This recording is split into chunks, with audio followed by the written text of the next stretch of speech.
نظر انداز کرنا سیکھیے۔ کچھ تفصیلات زندگی کو مختصر کر دیتی ہیں۔ اپنی خامیوں کا احساس ہی انسان کا کامیابی کی طرف پہلا قدم ہے۔ حضرت علی رضی اللہ تعالیٰ عنہ نے فرمایا، کبھی کسی کے سامنے اپنی صفائی پیش نہ کرو، کیونکہ جس سے تم پر یقین ہے اسے ضرورت نہیں، اور جسے تم پر یقین نہیں وہ مانے گا ہی نہیں۔ اپنے ہاتھ سے کی ہوئی نیکی اور دوسروں سے سردرد ہونے والے گناہ کا تذکرہ کسی سے نہ کرو، یہ تمہارے کردار کا امتحان ہے۔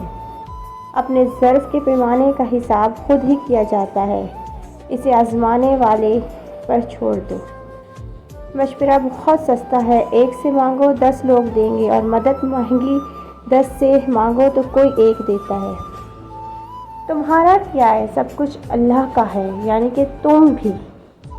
گھر کا نام صرف آسان ہے، گھر بستے بستے بڑا وقت لگ جاتا ہے، بہت سی باتوں پر صبر کرنا پڑتا ہے، بہت سی باتوں کو نظر انداز کرنا پڑتا ہے۔ صبر، تحمل، برداشت اور سمجھوتے گھر بسانے کے گر ہیں۔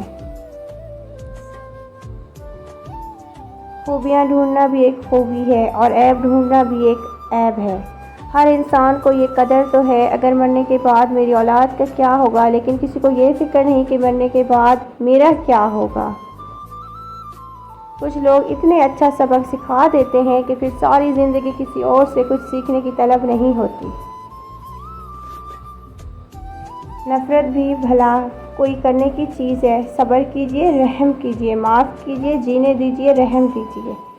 لمبی دوستی کے لیے 2 چیزوں پر عمل کریں۔ نمبر 1، اپنے دوست سے غصے میں بات مت کرو۔ نمبر 2، اپنے دوست کی غصے میں کی ہوئی بات پر دل پر مت لو۔ انسان کسی کے لیے اتنا ضروری نہیں ہوتا جتنا وہ گمان کر لیتا ہے۔ طنز اور بحث سے رشتے کمزور ہو جاتے ہیں، لہٰذا اپنوں سے کبھی بھی ایسی لڑائی نہ کرنا کہ لڑائی تو جیت جاؤ مگر اپنوں کو ہار جاؤ۔ وضو دنیا کا سب سے سستا اور بہترین سینیٹائزر ہے، جو وائرس کے ساتھ ساتھ گناہوں کو بھی صاف کر دیتا ہے۔ جھوٹ بہت تیزی سے دوڑتا ہے، لیکن منزل پر سچ ہی پہنچتا ہے۔ سچائی اطمینان دیتی ہے اور جھوٹ بے چینی۔ آپ فرشتے بھی بن جائیں تب بھی آپ کو برا کہنے والے لوگ موجود ہوں گے۔ انسان کی تربیت کا فرق ہوتا ہے، ورنہ جو سن سکتا ہے وہ سنا بھی سکتا ہے۔ زندگی بہت میٹھی ہے اگر آپ اس میں اپنی زبان کا زہر شامل نہ کریں۔ میں نے زندگی سے پوچھا کہ تم اتنا مشکل کیوں ہو؟ زندگی نے ہنس کر کہا، دنیا میں آسان چیزوں کی قدر نہیں ہوتی۔ کس کو راضی کرو گے؟ بس ایک رب کو راضی کر لو، سارے مسئلے حل ہو جائیں گے۔ منافق لوگوں کی پہچان، یہ آپ کی خوشیوں میں سب سے آگے اور مصیبتوں میں سب سے پیچھے ہوں گے۔ 3 چیزیں انسان کو باکمال بنا دیتی ہیں: ٹھنڈا دماغ، میٹھی زبان، نرم دل۔ درود پاک پڑھا کرو، زندگی پریشانیوں، مصیبتوں اور مشکلات سے پاک ہو جائے گی۔ اللہ تو سب جانتا ہے، سب کی مشکلات ختم فرما دے۔ حسن کی مثال تو محمد صلی اللہ علیہ وآلہ وسلم ہے، لیکن محمد صلی اللہ علیہ وآلہ وسلم کی مثال کوئی حسن نہیں۔ درود شریف وہ واحد عبادت ہے جسے قبول ہونا ہی ہوتا ہے۔ پلٹ کر جواب دینا بے شک غلط ہے، لیکن سنتے رہو گے تو لوگ بولنے کی تمیز بھول جائیں گے۔ سوال کر لینا بدگمان ہونے سے بہتر ہے۔ غم ہو یا خوشی، اللہ والوں کو یہ دونوں اللہ کے قریب لے جاتے ہیں۔ لذت کی وجہ سے گناہ نہ کر، لذت ختم ہو جائے گی، گناہ باقی رہ جائے گا۔ اور نیکی اور مشقت کی وجہ سے نیکی نہ چھوڑ، مشقت ختم ہو جائے گی، نیکی باقی رہ جائے گی۔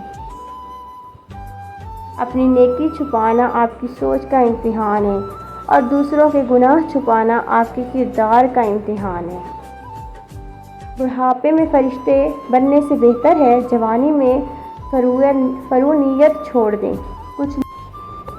کچھ لوگوں کو اونچائی پر پہنچنے کی اتنی جلدی ہوتی ہے کہ وہ چھوٹے لوگوں کا ہاتھ پکڑنے کے بجائے بڑے لوگوں کے پیر پکڑنا پسند کرتے ہیں۔ اللہ سے گفتگو کی عادت ہو جائے تو سجدے کیے بغیر سکون نہیں ملتا۔ مخلص وہ نہیں جو منہ پر آپ کا ہو، مخلص وہ ہے جو آپ کے پیٹھ پیچھے بھی آپ کا ہو۔ اپنے برے وقت کے لیے بچا کر رکھنے والا مال اگر کسی کے برے وقت میں لگا دیا جائے تو آپ پر وہ برا وقت ٹل جاتا ہے۔ کچھ لوگ اتنا اچھا سبق سکھا دیتے ہیں پھر ساری زندگی کسی اور سے کچھ سیکھنے کی طلب محسوس نہیں ہوتی۔ چاہے گھر کتنی ہی سجاوٹ سے میزان ہو مگر ماں نظر آئے تو گھر اصل میں گھر لگتا ہے۔ اصل کامیابی کا ہر راستہ نماز سے ہو کر ہی گزرتا ہے، کیونکہ بنا نماز حقیقی کامیابی نہیں مل سکتی۔ انسان کے کردار کی منزلیں ہیں، دل میں اتر جانا یا دل سے اتر جانا۔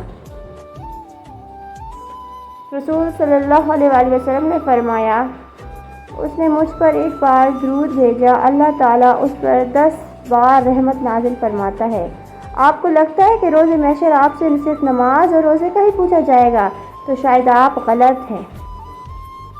غیروں کی باتوں میں آ کر اپنوں سے الجھنا انسان کی قدر، عزت اور وقار کو ختم کر دیتا ہے۔ جن لوگوں نے آپ کو دکھ دیے ان کو بھلا دیجیے، لیکن جنہوں نے آپ کو سبق دیا ان کو یاد رکھیے۔ زندگی تصویر بھی ہے اور تقدیر بھی۔ بس